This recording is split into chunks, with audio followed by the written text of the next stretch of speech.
Pemerintah punya skenario baru dalam penanganan COVID-19 dengan skema pelonggaran PSBB. Meski dianggap mampu memulihkan kondisi ekonomi, wacana pemerintah pusat ini justru banjir kritikan karena dinilai terlalu terburu-buru. Lantas apakah relaksasi tempat ibadah juga bakal menjadi poin pelonggaran mengingat dalam beberapa hari ke depan umat Islam akan merayakan Lebaran? Bersama saya Dita Faisal, inilah Cover Story One, Hari Fitri dalam bayang pandemi.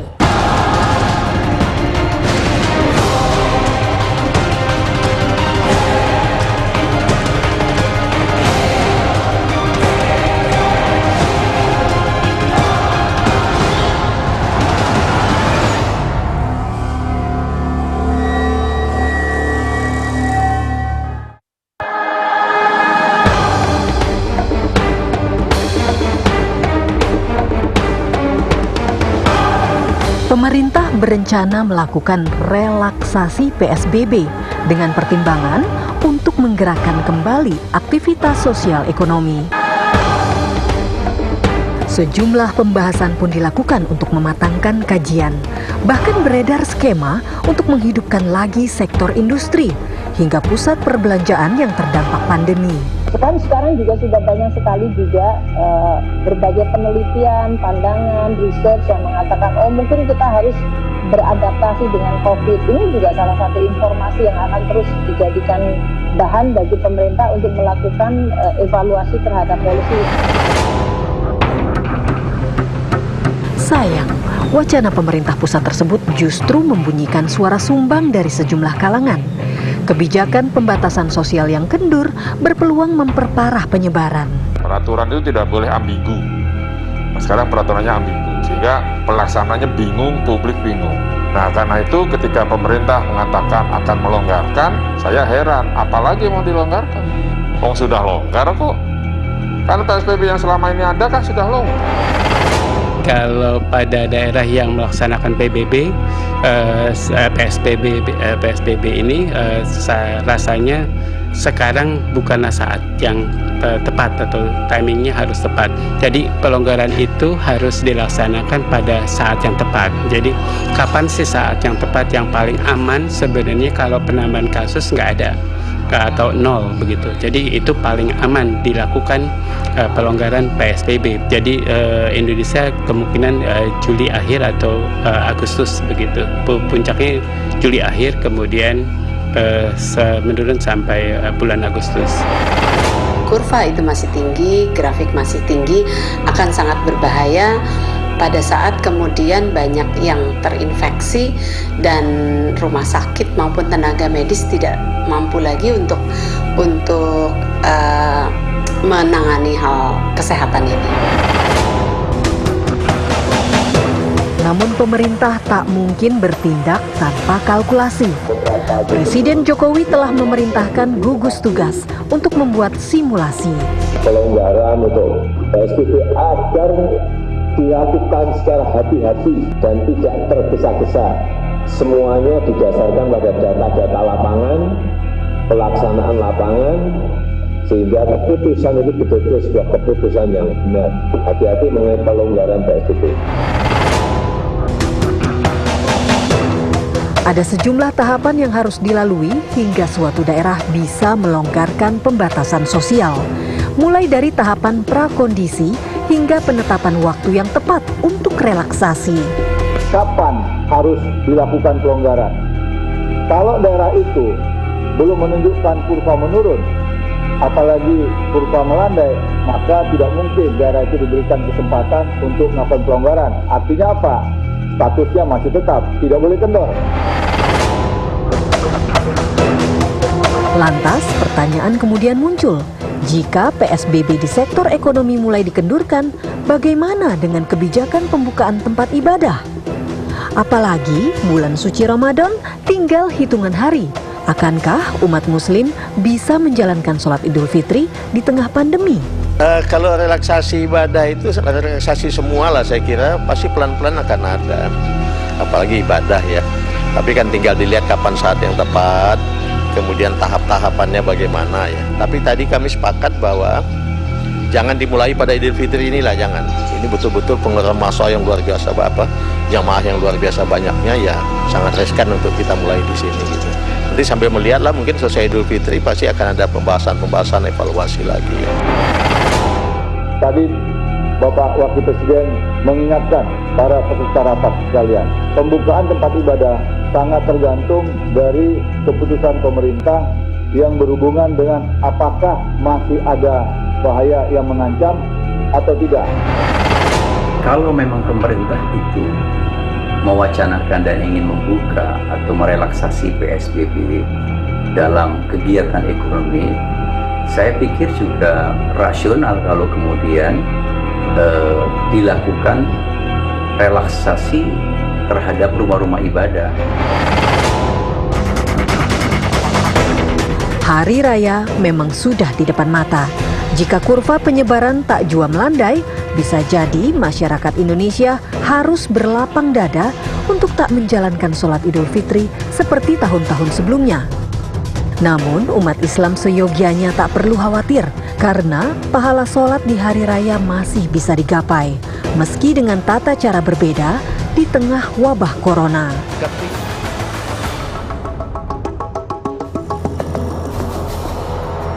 Beda daerah lain pula kebijakannya. Ada yang mengizinkan sholat Idul Fitri boleh digelar, namun ada juga yang tetap melarang. Majelis Ulama Indonesia pun punya cara meredakan keresahan umat dengan mengeluarkan fatwa. Sholat Id yang biasanya digelar berjamaah di masjid atau tanah terbuka diperbolehkan di rumah saja. Namun, akankah fatwa ini didengar? Menyusul kegundahan umat saat bandara, stasiun, terminal hingga mal dibuka lagi. Tapi mengapa masjid tetap ditutup?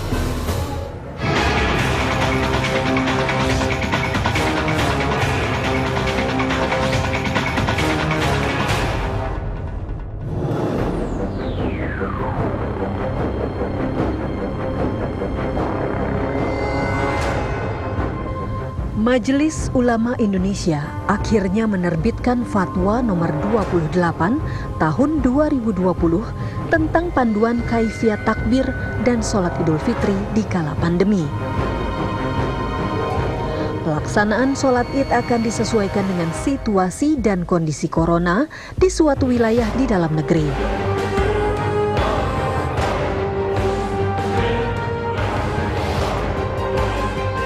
Fatwa ini dimaksudkan agar bisa menjadi pedoman bagi umat Islam khususnya dalam melaksanakan takbir dan juga sholat Idul Fitri nanti dalam beberapa kondisi yang dihadapi oleh seluruh umat Islam di berbagai kawasan di Negara Kesatuan Republik Indonesia. Pelaksanaannya pada saat kondisi wabah COVID-19 ini kita bisa lihat karena kondisi masing-masing daerah tentu bisa jadi berbeda. Nah, ketika masing-masing kita berada di dalam kondisi yang penyebaran COVID-19-nya belum terkendali, maka sholat Idul Fitri boleh dilaksanakan di rumah, baik itu dengan berjamaah maupun dengan sendiri-sendiri.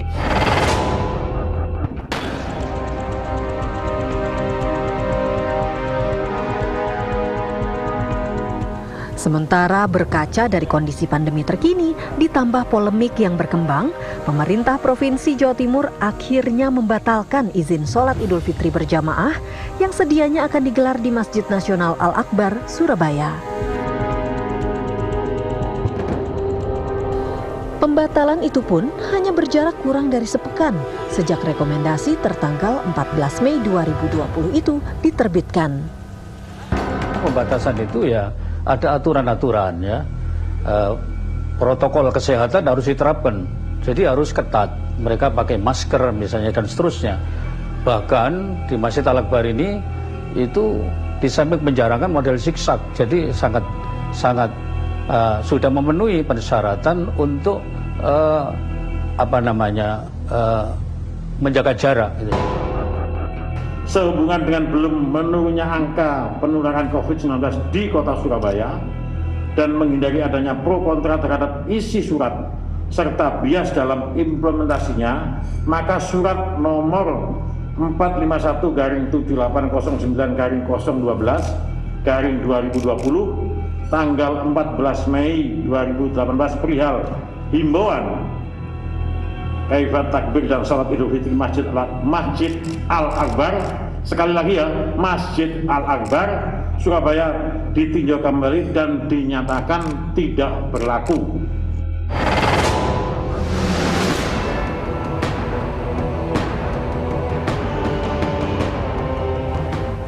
Meski sejalan dengan fatwa Majelis Ulama Indonesia, ihwal pelaksanaan sholat Idul Fitri, pemerintah punya pandangan sedikit berbeda. Kementerian Agama berharap umat Islam di seluruh pelosok tanah air melaksanakan sholat Id di kediaman masing-masing, meski berada di wilayah zona aman corona. Sebetulnya sejalan, Muhammadiyah sama himbauannya, NU juga sama. MUI memang ada memberikan memberikan ya kalau begini kalau begitu, tapi pada dasarnya kan sejalan, juga. Kita enggak himbau itu, kita himbaunya supaya menghimbau supaya betul-betul sholat Idul Fitri di rumah saja. Kita enggak mengatakan kalau begini kalau begitu, enggak. Kita hanya satu sikap aja, sholat Idul Fitri di rumah bersama keluarga inti, itu aja kita.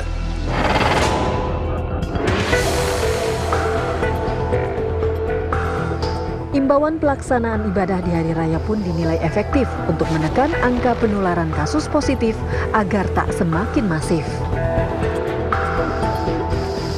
Dalam memang dikhawatirkan dan tidak ada ukuran, tidak terkontrol, ya sebaiknya mengikuti anjuran pemerintah.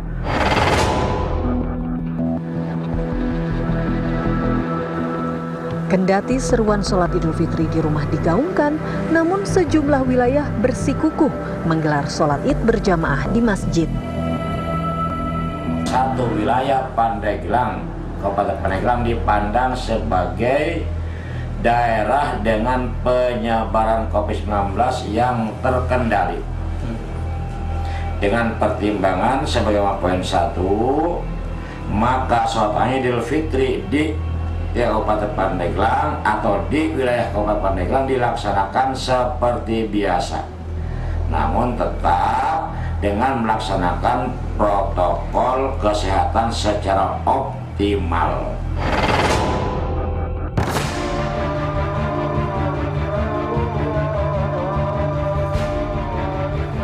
Corona memang telah mengubah ritual keagamaan umat Muslim selama bulan Ramadan hingga Lebaran. Namun dengan mengikuti arahan para pemangku kepentingan, diharapkan bisa turut memutus mata rantai penyebaran virus corona di Indonesia.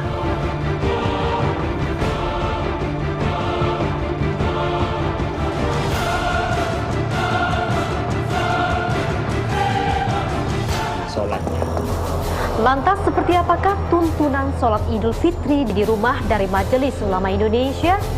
Apakah bisa sholat Idul Fitri digelar tanpa berjamaah? Bagaimana pula dengan khutbah yang menjadi salah satu kesempurnaan dari sholat Id? Berikut panduannya untuk Anda.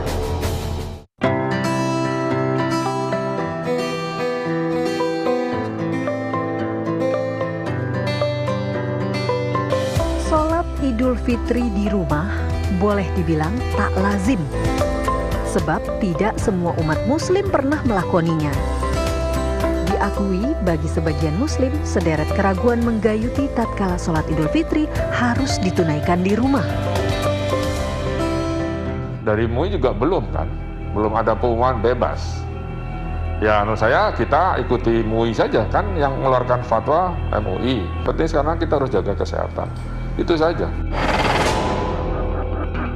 Kenapa di rumah dianjurkannya? Itu kan asumsinya masing-masing anggota keluarga itu aman, itu safe. Tapi kalau di antara anggota keluarga dia keluar masuk ke zona tempat-tempat lain, ya itu berarti nggak safe. Harus ada proses isolasi, harus juga terpisah begitu.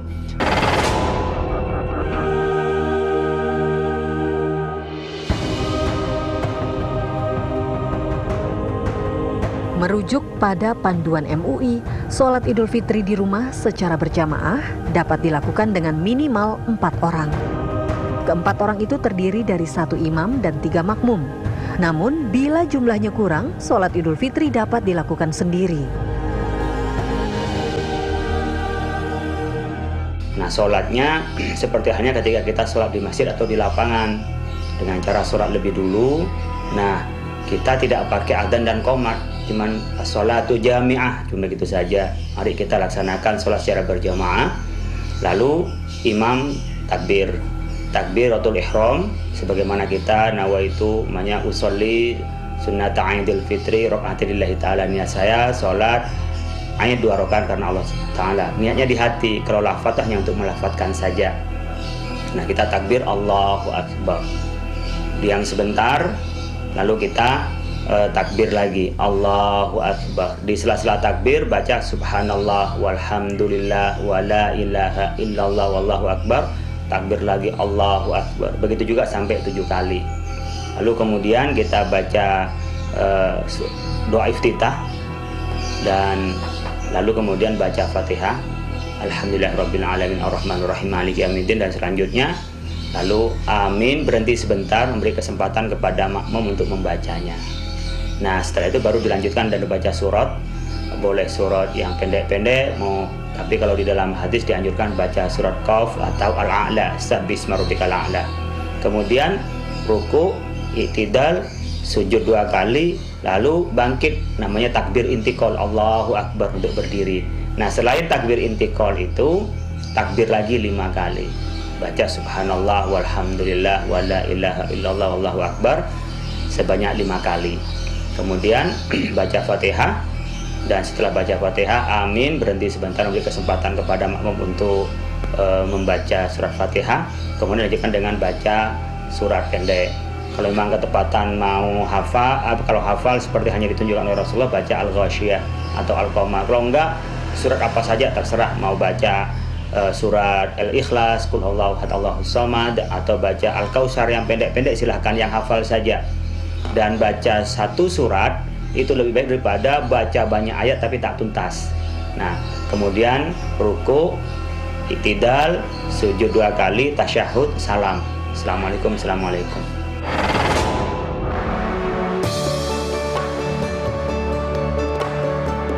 Usai menunaikan sholat Idul Fitri, disunahkan menyimak khutbah.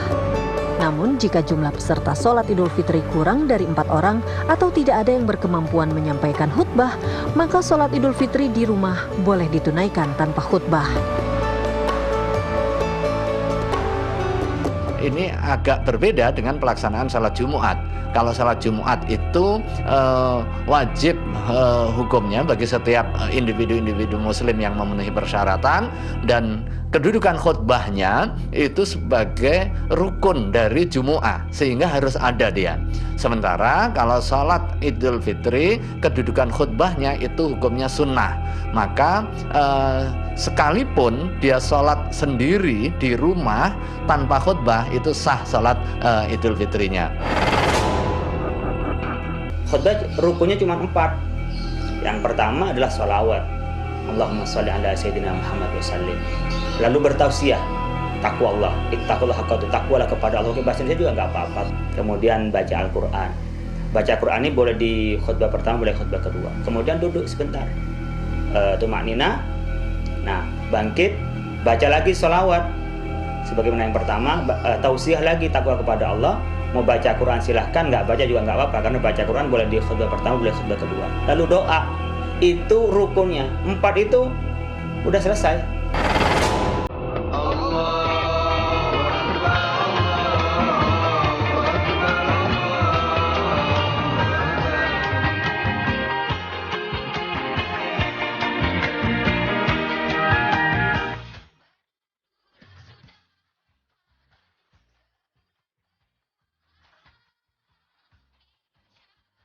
Perayaan Idul Fitri tahun ini boleh saja hadir dengan suasana berbeda.